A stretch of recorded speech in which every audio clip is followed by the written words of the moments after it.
Hoy día vamos a trabajar en un problema de corrección del factor de potencia.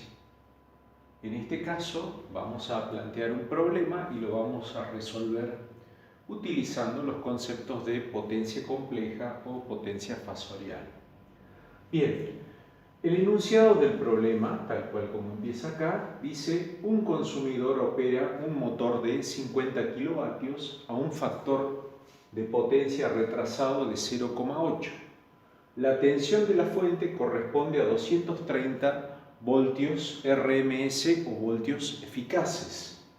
Para determinar tarifas eléctricas inferiores, el consumidor desea elevar el factor de potencia a 0,95 retrasado. Presente una solución posible.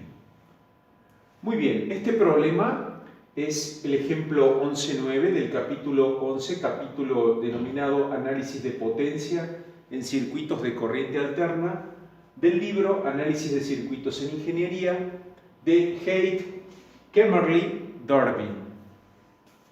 Bien, la solución consiste en hacer el siguiente planteo. Primero tenemos una carga donde no se ha realizado todavía la corrección del factor de potencia. Entonces tenemos una carga, que en este caso va a ser el motor, con una potencia fasorial o potencia compleja S1 con un fasor de corriente I sub 1. Y tenemos ya obviamente el fasor de la fuente. La situación que va a ocurrir en ese circuito después de la corrección del factor de potencia va a ser que vamos a tener otra carga en paralelo, la cual va a responder a una carga capacitiva cuya potencia fasorial o potencia compleja va a ser S2 y vamos a tener un fasor de corriente 2. La sumatoria de ambos fasores de corriente 1 y 2 me va a dar un nuevo fasor que va a ser el fasor de corriente total.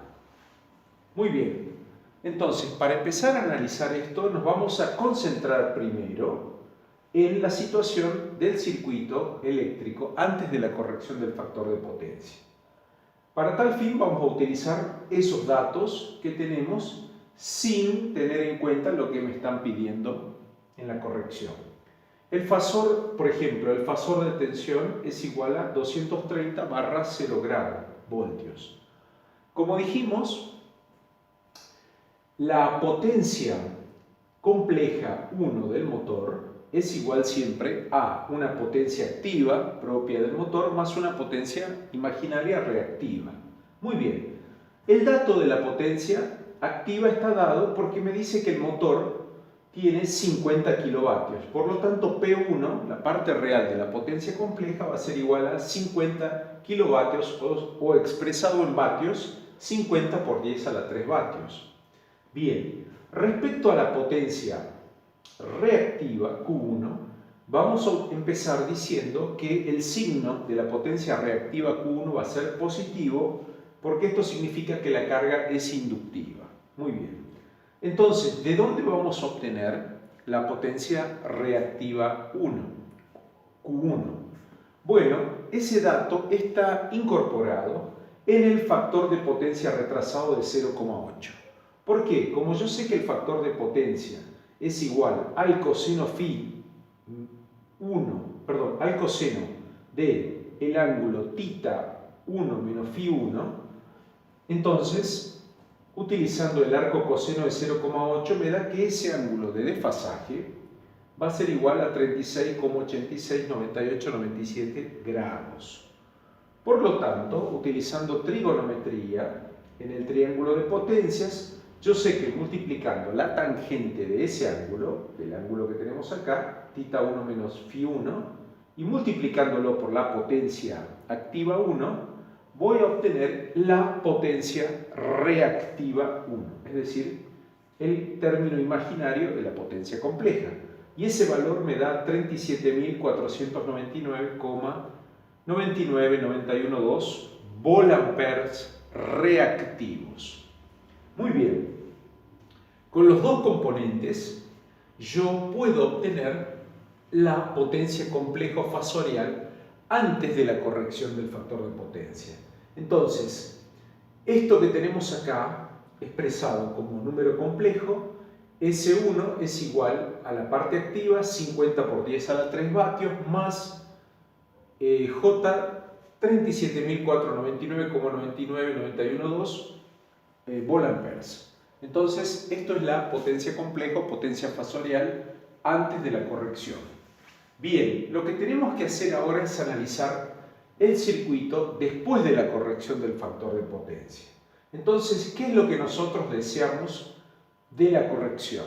Bien, lo primero que nos pide el problema es que tenemos que tener un factor de potencia de 0,95 retrasado. Ese factor de potencia retrasado está relacionado con el fasor de corriente I. Entonces, de la misma manera que operé acá con el factor de potencia antes de la corrección, en este caso el factor de potencia después de la corrección es igual a 0,95 y desarrollando obviamente el arco coseno de 0,95 me da un ángulo de tita menos alfa 18,194872 grados. Muy bien, y apelando a la trigonometría, obtengo que el valor de potencia reactiva va a ser igual a 16.434,2493 volamperes reactivos. La pregunta es, ¿qué ocurre con la potencia activa? En este caso, estamos trabajando en un caso ideal, podemos decir que únicamente la corrección del factor de potencia a través de S2 no va a haber disipación de potencia activa. Por lo tanto, la única potencia activa presente van a ser los 50 kilovatios del motor. Permanece en este caso igual que en el caso antes de la compensación o la corrección del factor de potencia. Entonces, la potencia compleja fasorial después de la corrección del factor de potencia va a ser compuesta por 50 por 10 a la 3 más J 16.434,2493, que es la parte de potencia reactiva. Muy bien, en este caso me conviene ahora explicar algo.